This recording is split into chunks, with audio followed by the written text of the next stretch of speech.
Some people really like to read. Some people really don't like to read. But it really doesn't matter what type of reader you may be. You might pick up a good book and you might be inspired by the character of the book, by the cover, by what's in it. And for me, I mean, a few shows ago, we did a show on philosophy. Now, at the start of the show, I wasn't too eager, or I didn't really like philosophy as much. But then once we got into the show, through the show, I really have had new respect for it. And that's one of the things like today we're going to talk about is about stuff through the Middle Ages. Now, a lot of people are like, the church in the Middle Ages or this medieval time period. I'm not really into that type of thing, or, I think it's kind of fascinating. I want to know more about it. And this is the show for you because we're going to talk about that with Gloss Ordinaria, authored by Dr. Samuel Klumpenhouwer, about the book. It's a great book. So again, we'll have the links down below so you can get the book easy. Dr. Samuel is working on several book-like studies and translation of medieval theological text. Forthcoming is a study and citation edition of John of Kett's Psalma de Pederstia, a 13th century manual for confessors, ready for order, that one is, and translation of the Glossa Ordinaria on Genesis, with future volumes forthcoming. He holds a PhD in medieval studies, graduated from 2018, and he engages with various disciplines of theology, Protestant, and medieval biblical.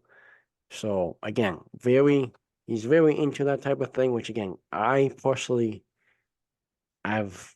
It's more of a mind-boggling thing for me. I think for a lot of Catholics. So I can't wait for this talk. So let's welcome in for the first time to the show, Dr. Samuel Klumpenhouwer. So, Dr. Samuel, thank you again for coming on the show. All right. Glad to be here. Thanks for having me on. Absolutely.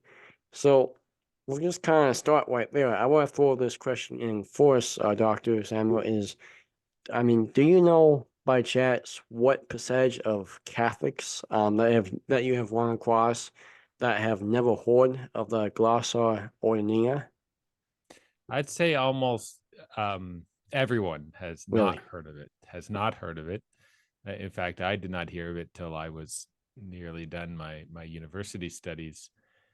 And that said, when it was written, it was in the Middle Ages. It was one of the most popular books ever. It was Right. a blockbuster in the Middle Ages, and so it's come a long way. It was once one of the most popular books, and now nearly no one, has heard of it. So very few people. I'd be surprised to encounter someone who, unless I was on a university campus or something like that and talking to Sure. a professor, I'd be pretty surprised if someone had heard of it. Gotcha. Yeah, and like I said, it's something that for sure we don't really hear every day. That is for sure. So just a little bit about your book there, Dr. Samuels. Why did you do this project on it, and how long did it take you? So I learned of the book myself when I was at university, and what the book is we can think of it as a Bible commentary. Sure. It's also in some ways a textbook as well. And so when the universities in the Middle Ages were starting to be formed, especially in France, in Paris, and in nearby schools, this was one of the first textbooks that was used to in these early universities or in these early schools. And it was a way to help people teach the Bible. People wanted to understand the Bible on a deeper level, and so people who had spent their lives reading the Bible would lecture, would gather together some students and lecture to them and explain the biblical text. They would read the Bible very slowly and stop here and there to explain what this or that passage means. And over time, as these teachers were explaining, Sometimes perhaps the teacher would write some notes in the Bible to help him remember what to say to his students, or the students who were listening would record what they heard the teacher saying. And over time, a whole bunch of these notes were gathered together.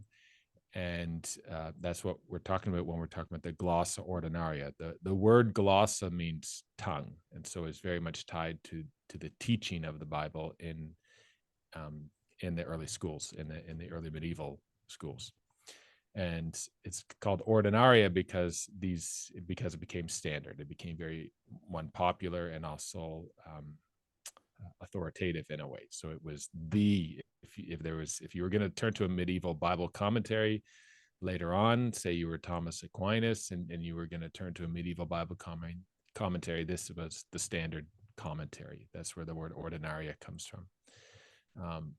I first learned of it again when I was in university, and I grew up reading the Bible, and I have a great love for the Bible. And so I enjoy spending my time with the Bible and with Bible commentaries. And so I had learned Latin in university, and I had also learned how to work with medieval sources. And so I decided, this is after I graduated from university, but I decided to spend some time translating this book, because I knew how important it was for the history of theology, and I also knew that it was not available except in Latin, and so I wanted to make it available to people who only read English. And so Sure. I set about translating it. I would say I got most of it done in a year, maybe a year and a half. Wow. Of pretty intense focus. Every spare minute of a year and a half was going towards this. Thankfully, I have a wife that was very supportive of me, and let me spend all my spare time on this project. And then another year, sort of doing some revisions and so on with the publisher. So we got it done over a couple years. This is just the section on Genesis that I published here. I have a copy here, and we'll have links, as you mentioned, to where you can find those. So this is just the section on Genesis, the commentary on Genesis that I did, and I'm working right now on some of the other books of the Bible, and with some friends, hopefully we'll translate all the books of the Bible, this commentary, eventually. Wow. That is very, very cool. I mean, it took you that's how much hard work it took, and just to do one book in Genesis. And I mean, that is a great thing, great goal to have, is get through the rest of the books. And You yeah. froze up on my end. Oh, can you hear me okay?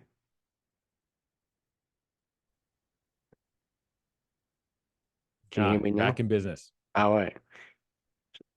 All right. Yeah. So sorry, folks, for a little glitch.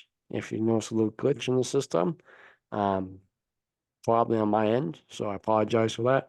I was just saying, going off of what you said, Dr. Samuel, was that, yeah, I mean, just the past year or two, like you said, all the extra every single free time that you had going into that, and that's just one book. That's just Genesis. I mean, so that is a lot of time and commitment, and I mean, and that's calling. That's not something that a lot of people would probably like and choose to do. So that is a very, very. I just think that's really got what God is calling you to do. Um, so explain why, like you said, I mean, explain why the book is perhaps, or was perhaps, the most popular in biblical kind of book of the Middle Ages. How do we know that? You mentioned St. Thomas Aquinas, who passed kind of that down to us. Because again, I think a lot of people would be like, again, I haven't really heard of this before, so how do I know?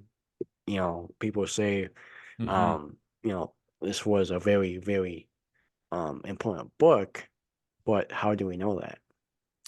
Yes, we know it first of all because of the amount of copies that it survives, and so Sure. handwritten manuscript copies from the Middle Ages. It survives in thousands of different manuscripts, and for most books, you might have dozens. Maybe if it's a really popular book, you might have hundreds of copies that survive. But for something to have thousands of copies is quite remarkable. So Right. we know, first of all, from the amount of manuscripts that survive to this day. So that those are just the ones that survive, let alone the ones that were destroyed over time and so on and so forth. We also know of its popularity because of how often people reference it.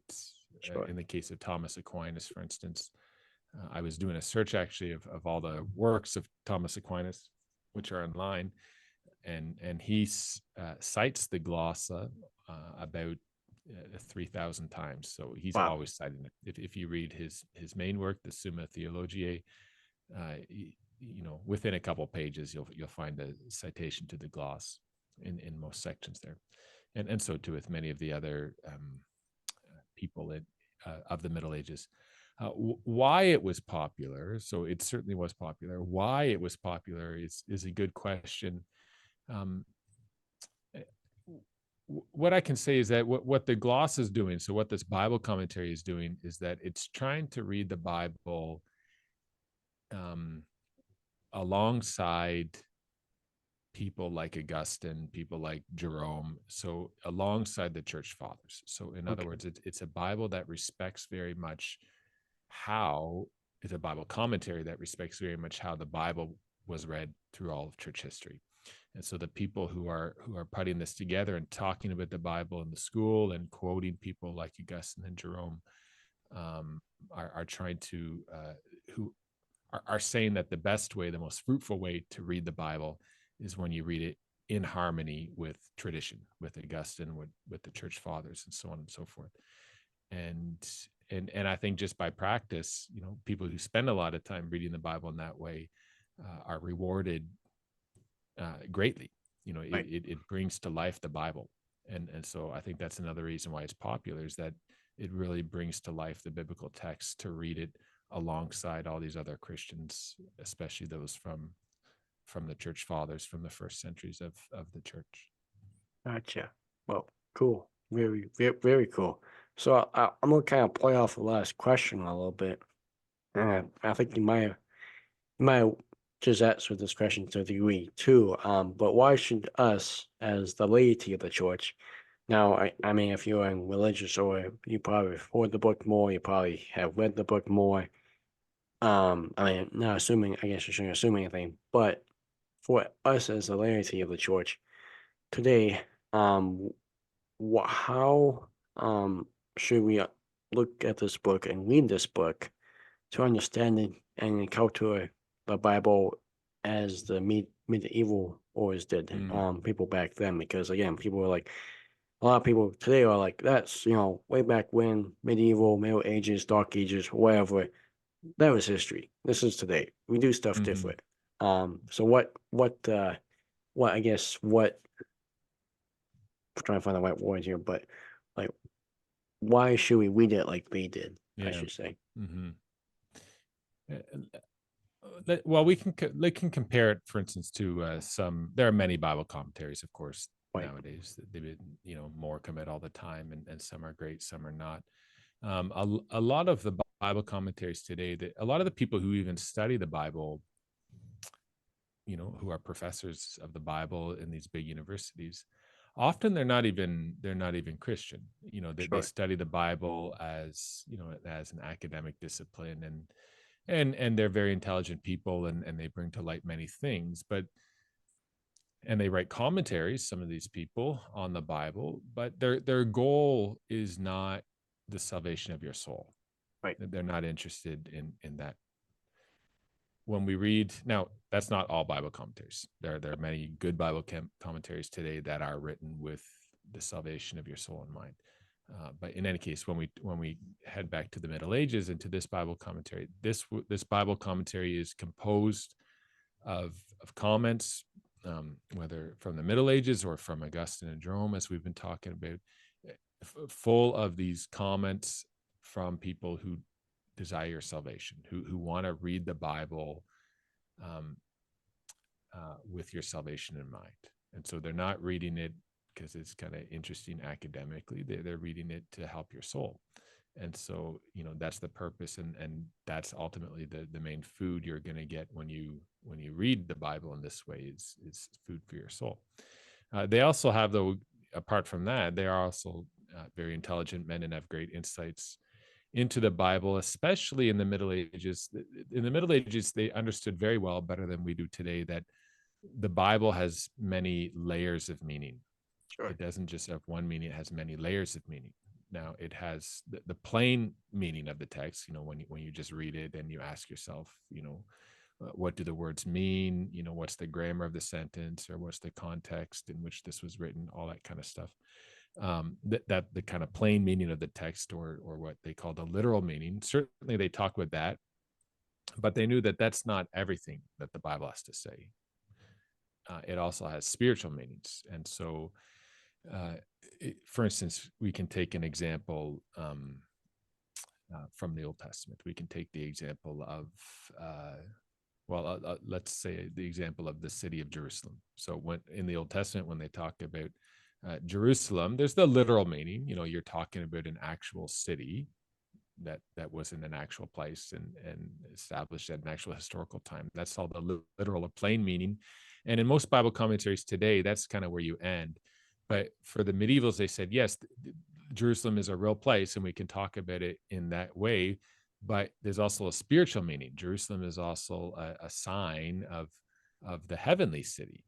So it's both an actual city here on earth, and it's a heavenly city. So when we're talking about Jerusalem, we're talking about a real city, physical city here on earth, but it also is teaching us something about what heaven is going to be like. And so they're always reading the Bible on these different levels, both the literal meaning and these spiritual meanings, and at the same time, they're reading them at the same time.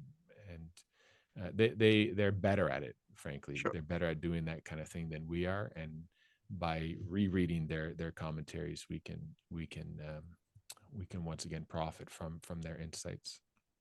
Sure. I know. Well said. And I totally agree. I mean, how how easy it is to pick up your Bible and just kind of read and just kind of put it back down with and walking away without really thinking about it or looking at it through a different, like you said, the layers. Mm-hmm. Yeah, totally. I mean, just myself, for example, one of the first things I do when I wake up is read the daily readings, which, though, again, it's not the best time to read it because you just woke up and your mind is just starting to function for the day.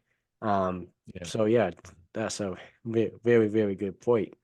Yeah, Um, and I'm glad yeah, you brought up the daily readings, because the church is doing what these people did um in the Middle Ages, because of course during the Mass we get 2 or 3 readings, uh 3 on the Sunday, 2 on the weekdays, and often what the church is doing is that it's pairing an Old Testament reading with a New Testament reading, and it's but trying to show us how even in the Old Testament, Christ was already being preached, talked about in the Old Testament, and the church is helping us. So, for instance, if we're reading the Old Testament and we're reading the story of Abraham and Isaac, when God tells Abraham to sacrifice his son, and you can read it again just kind of on the plain level, how the story goes, and you need to do that. Okay, here's the story about Abraham. He's told by God, and he takes his son and to sacrifice him on the mountain, and then at the last moment, the angel comes and rewards Abraham, and says, no, you don't have to sacrifice your son, and so on and so forth. So there's we can read it as a story, but we can also not we can go further than that, because we can also look at that story and realize that that story is also teaching us, it's foreshadowing Christ, because just like Abraham and Isaac, God will sacrifice his son. And if you read the story closely, there's all these really interesting parallels with Christ. Isaac carries up the wood. Abraham puts the wood needed for the sacrifice, for the burnt sacrifice, on the shoulders of Isaac, and Isaac carries the wood up the hill, just like Jesus carries the cross, the wood of the cross. And there's so many other parallels between the two. And then ultimately it's beautiful, because God is telling Abraham, you don't need to sacrifice your son, because because I'm going to sacrifice mine. I'm going to save you from having to do something like that. I am going to be the one who will sacrifice my son, and Christ saying that I will be the one who is sacrificed on your behalf. So it's beautiful to read the Old Testament in light of what happens in the New Testament. And when you go to mass and they have that Old Testament reading and that New Testament reading, it's the church is inviting us to think about the Bible in this way. Right. No, absolutely. And I believe one of kind of one of the things too wasn't it the Isaac and Abraham, what they in the same mountains as Calvary? I could Yeah, be some mistaken. people say that. Yeah, Okay. there is a tradition. There's a couple traditions about what mountain it was, but that's one Yep. of the traditions. Yeah. Mhm. Yeah. But like you said, there's a lot of parallels to that, and that really, I mean, Bible help and the church helps us with that, which is huge as well. Mhm. So I I've been itching to ask you this question for the whole show so far, and it's kind of amazing that I haven't yet. But this question, next question is kind of like it is. So, can this book can it be like for a study group? Because Mm. back in the Middle Ages, medieval time period, um, people kind of used it as a kind of study or timeline, and they kind of, like you said, write down stuff to tell others about it. Um, so could it be like a study group? Because a lot of people like doing study groups on the Mhm. Bible or even other books. Yeah. So would you recommend that? Yes, and in fact, I would probably recommend that even more so than for individual study. Okay.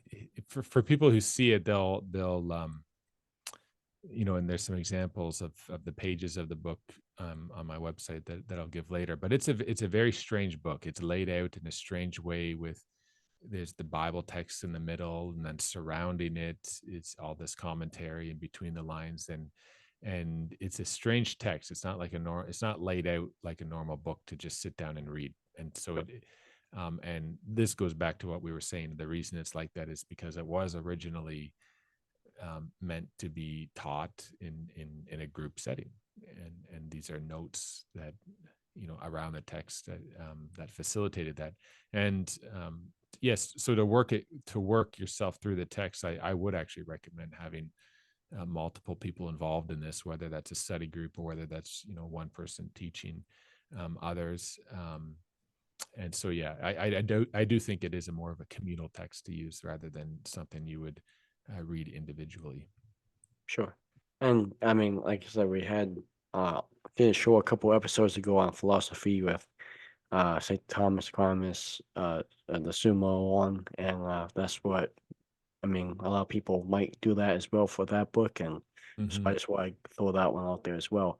So I want and to throw, and yeah, well, yeah, just also to that point, we were talking about how the commentary is always citing, giving you these little quotations from Augustine or Jerome, because ultimately it it wants you to read the Bible in community, both right, community, like in a group of people, but also in community with all Christians who have ever lived, to read it in unity with the church, both those who are alive today and those who died 1,000 years ago or 2,000 years ago.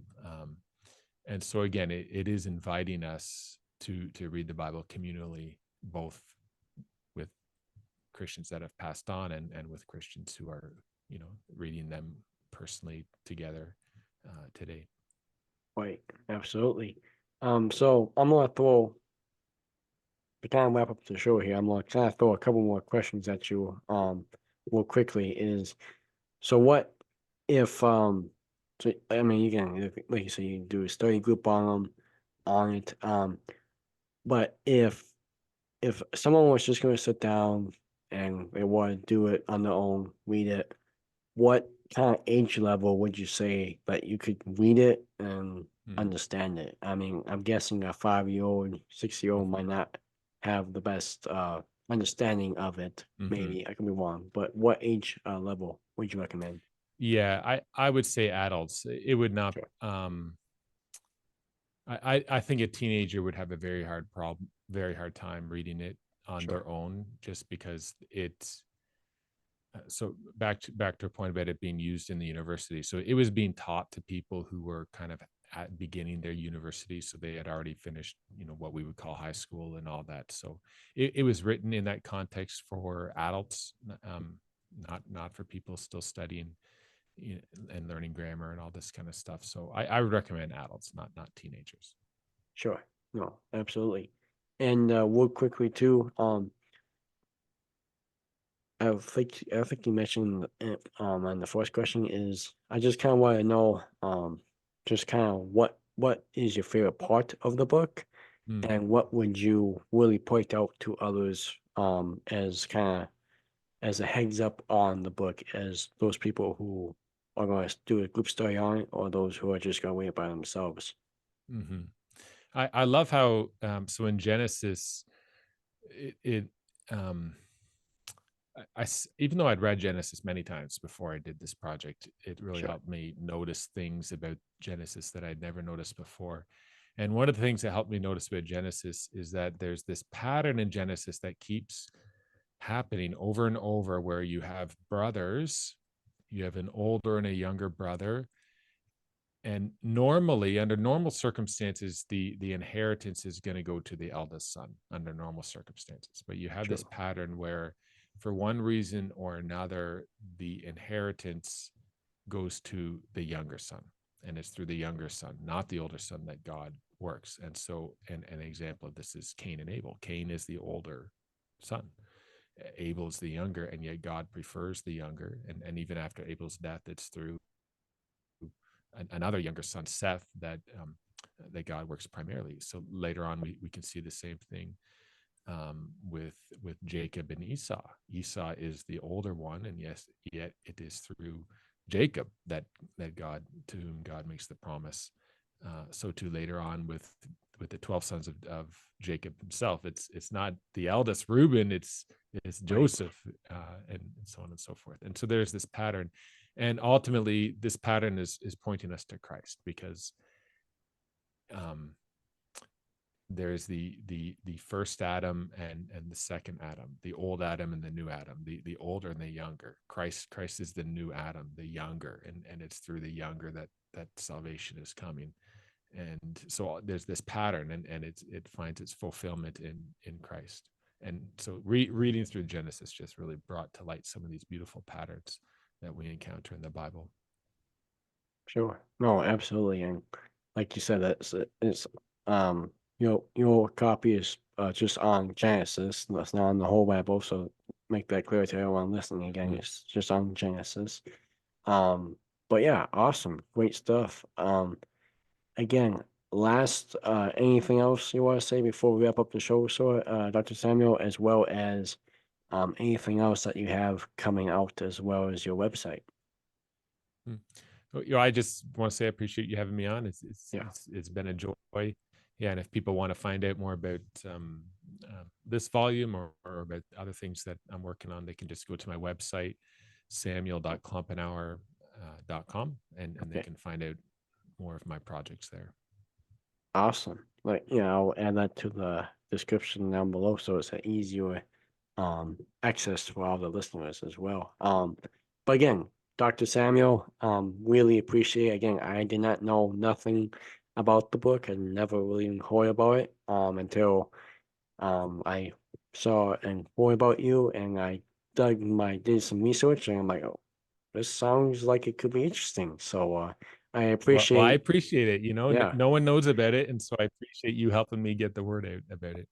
No problem. And I mean, really, I gotta say this too. I mean, this is part of the faith. This is part of, I mean, this is what people did, Christians did way back when. And that's what we're called to do. We're called to learn more about the faith. And I mean, again, that's part of our history that again a lot of people do not know about. So I'm happy it worked out Mhm. though. So again, Dr. Samuel Klumpenhouwer